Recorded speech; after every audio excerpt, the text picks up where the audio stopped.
Cornago es una villa de La Rioja Baja, situada a orillas del río Linares y a 758 metros sobre el nivel del mar. Limita con Soria y se enclava dentro de la Sierra de Alcarama.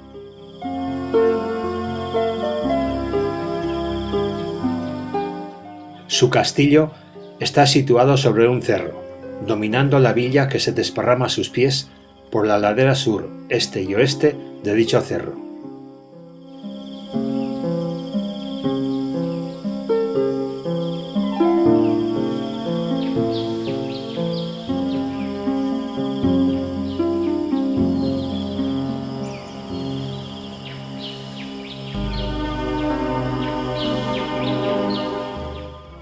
Desde su estratégica posición se divisa una extensa zona de la Vega de Linares y de las montañas circundantes.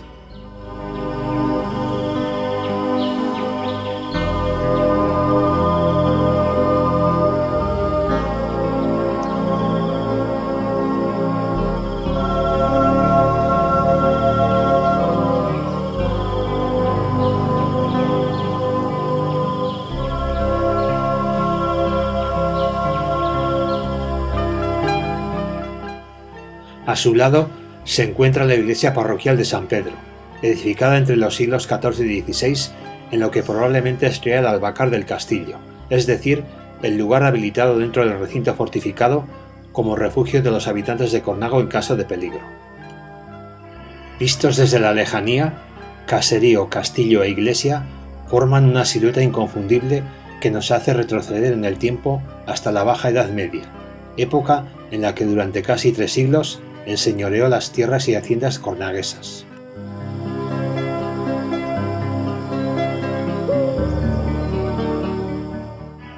El castillo actual parece ser que fue levantado sobre las ruinas de otro anterior construido tras la conquista de Cornago a los moros a mediados del siglo IX.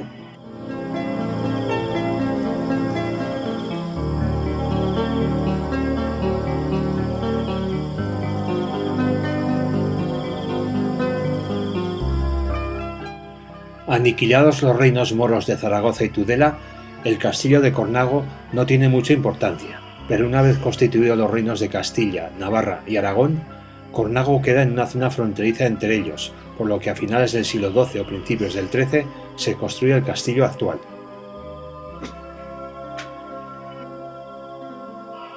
Desde el momento de su construcción hasta principios del siglo XVI, el castillo perteneció a la familia de los Luna, de origen navarro arraigada en Aragón a finales del siglo XI y que luego pasó a Castilla a finales del siglo XIV.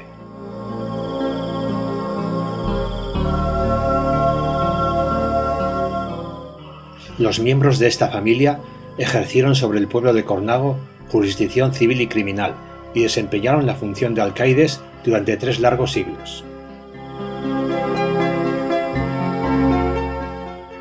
El más famoso señor del castillo fue el condestable don Álvaro de Luna, gran maestre de Santiago, tercer señor de Cornago y mano derecha de Juan II de Castilla. El condestable no recibió el señorío de Cornago por herencia paterna, sino como regalo de bodas por su matrimonio con Elvira de Portocarrero. En 1440, el condestable otorgó a su hija María de Luna el mayorazgo de Cornago y Jubera. Él acabó decapitado en la Plaza Mayor de Valladolid en junio de 1453. Sus restos se encuentran enterrados en la Catedral de Toledo.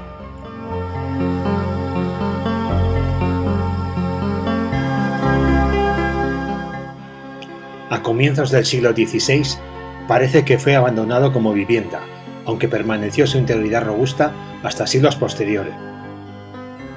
A comienzos del siglo XIX, la comunidad municipal decide destinar el recinto a cementerio, función que trae como consecuencia la destrucción de las construcciones que quedaban en su interior, así como el relleno de tierra para la inhumación de los difuntos.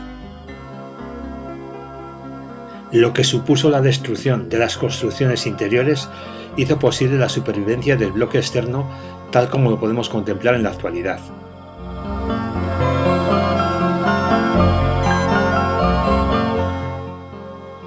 En 1971 cesó su función como cementerio y posteriormente fue saneado, apareciendo entonces los restos de una bodega, un aljibe, un lagar y el empedrado del patio del castillo.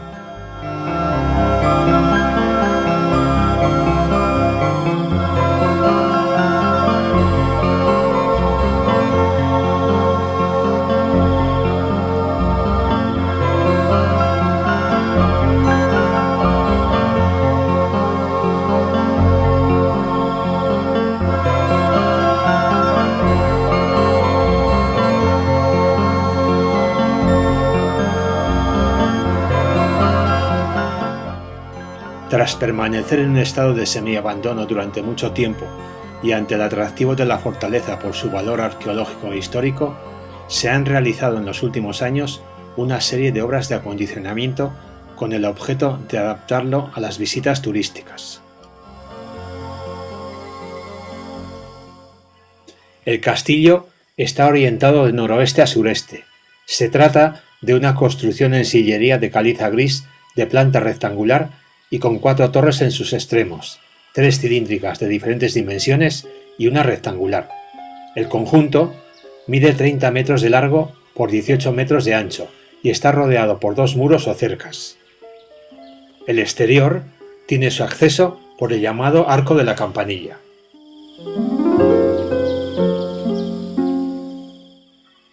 Es posible que estos anillos defensivos enlazasen con la cerca de murallas que según parece rodeaban la población y de las que tan solo ha quedado el recuerdo de algunas de sus puertas, como la del Ortigal, la de la Villa o la de la Manteca.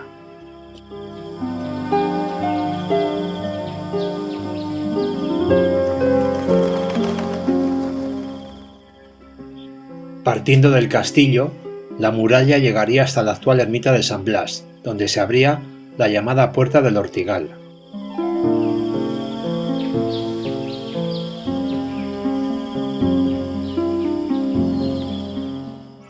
Dejando fuera el barrio judío, la muralla continuaría bajando la ladera hasta lo que hoy es el Arco de la Piedad, y que algunos identifican con la Puerta de la Manteca, aunque otros no están de acuerdo con esa denominación.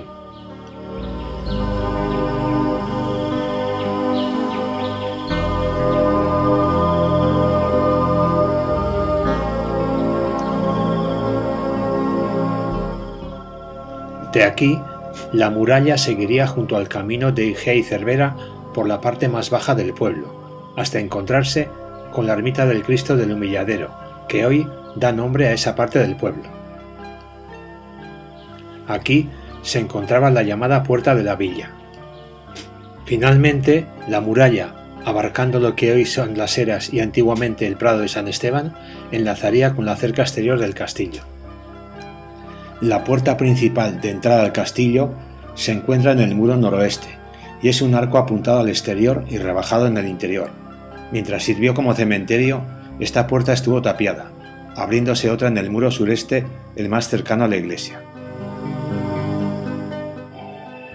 Al atravesar la puerta de entrada, podemos ver que en el interior no hay edificación alguna, aunque sí conserva en sus muros huellas de la existencia de pisos holladeros que se reflejan en 2 hileras de mechinales.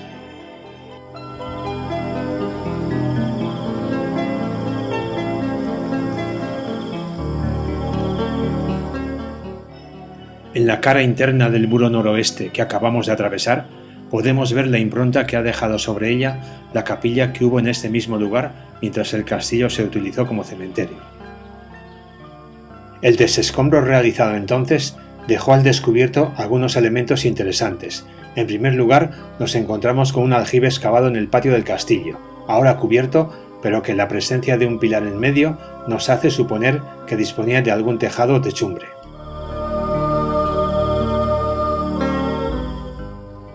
También encontramos diferentes tipos de pavimento empedrado correspondiente tanto al patio del castillo, realizado con cantos más gruesos, como a diferentes dependencias, realizado con cantos más pequeños e incluso con losetas de ladrillo.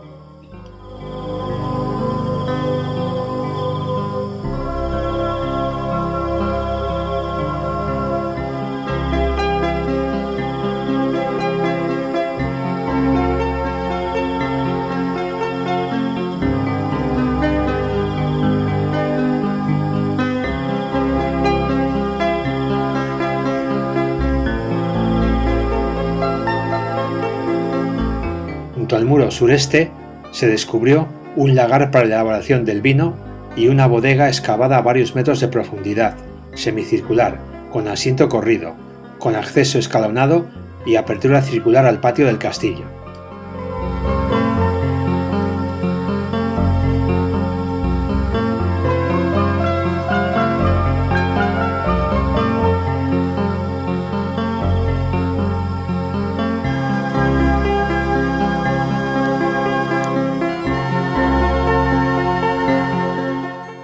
La torre oeste es cilíndrica y de sección muy amplia.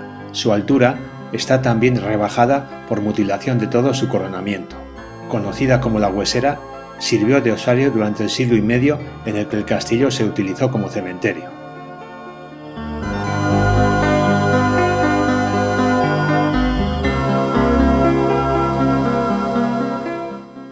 Su interior, hueco, está ocupado por una escalera metálica de varios tramos que conduce hasta una plataforma situada en la parte más alta de la misma, a través de la cual podemos tener acceso, recorriendo los adarves, al resto de las torres.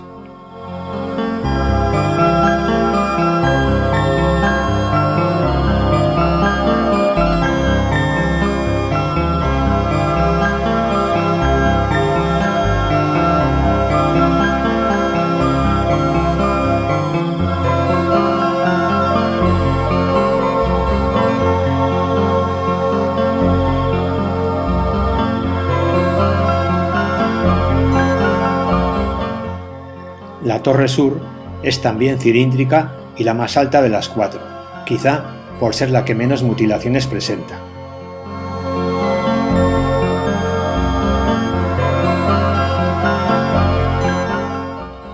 No hay acceso a la parte inferior de la torre, que parece estar rellena de escombros hasta la altura del adarve.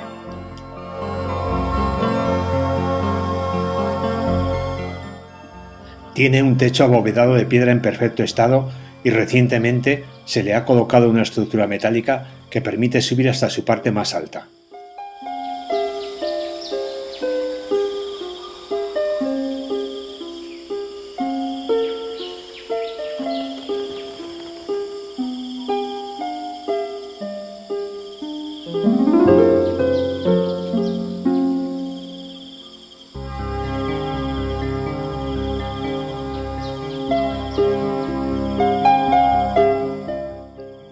Conserva todavía sus almenas aspilleradas y desde ellas se domina ampliamente todo el entorno cornagués.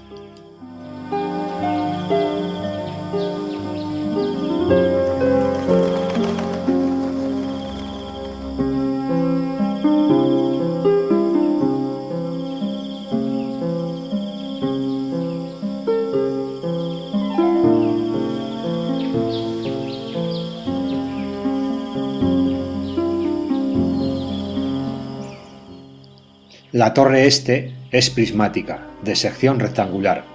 Antes de la restauración, su altura se hallaba muy reducida respecto de la original, porque en épocas pasadas y según la tradición oral, algún desaprensivo utilizó la torre como cantera para otras construcciones.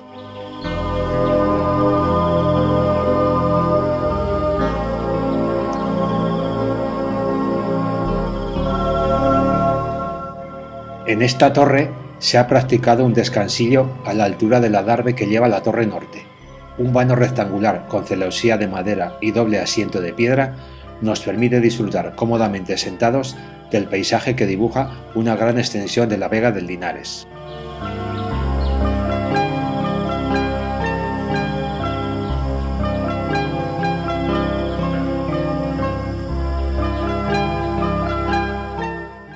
Enfrente, otro vano también rectangular que da a la torre sur nos permite contemplar desde arriba los restos sacados a la luz con la restauración del arranque de un nuevo muro y un torreón semicircular que denotan una anterior ampliación del castillo en esta zona.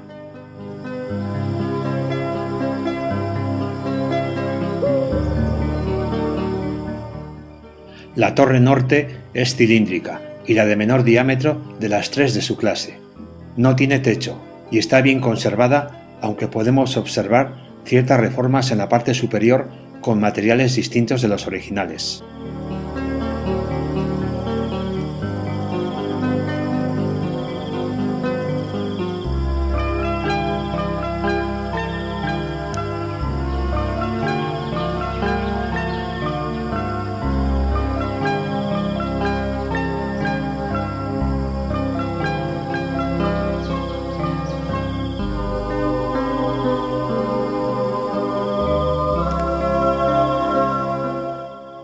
Conserva matacanes ornamentales ciegos y aspilleras, así como acceso al adarve.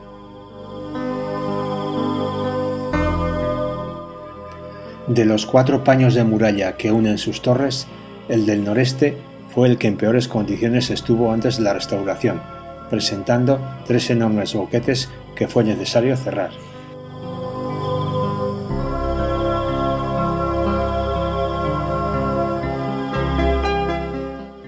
Por contra, el muro del noroeste es el mejor conservado. En él se encuentra la puerta principal, enmarcada por un arco gótico y que se volvió a abrir al cesar como cementerio.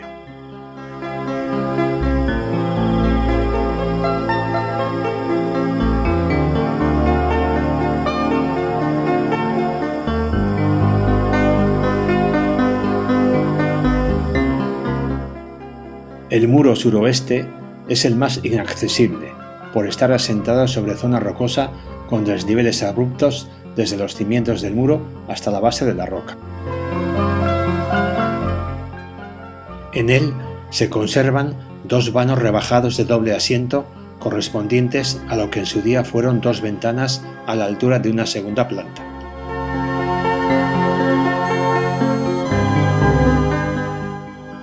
El muro del sureste se halla también rebajado, aunque conserva algunas ménsulas sobre las que iban los sillares del adarve.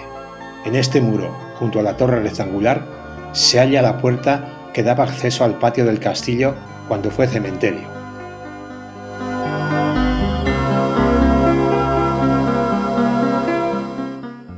Como podemos ver, se trata de un muro de más de 2 metros de anchura. Frente a este paño de muralla, los restos de la torre y muro que se levantaron en este lugar y que supondrían una ampliación del castillo por este lado. Como todo castillo que se precie, también sobre este de Cornago existen leyendas sobre hipotéticos pasadizos subterráneos que conectan el castillo con el exterior. En concreto, serían 2 pasadizos, uno que comunicaría el castillo con la casa del señor en el centro del pueblo y otro con el barranco de Gorcevil. Parece un tanto imposible, ya que el subsuelo está constituido por roca imposible en la práctica de taladrar.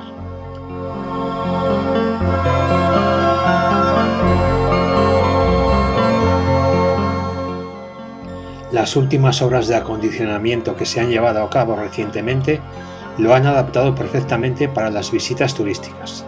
Además del patio, con su bodega, lagar y aljibe, se puede ascender a las 4 torres recorriendo los adarves de sus muros, a la vez que se disfruta de unas inmejorables vistas de Cornago y de sus alrededores. A ver, con la se puede comprar desde lo que giras, se acerca y mirando a la cámara se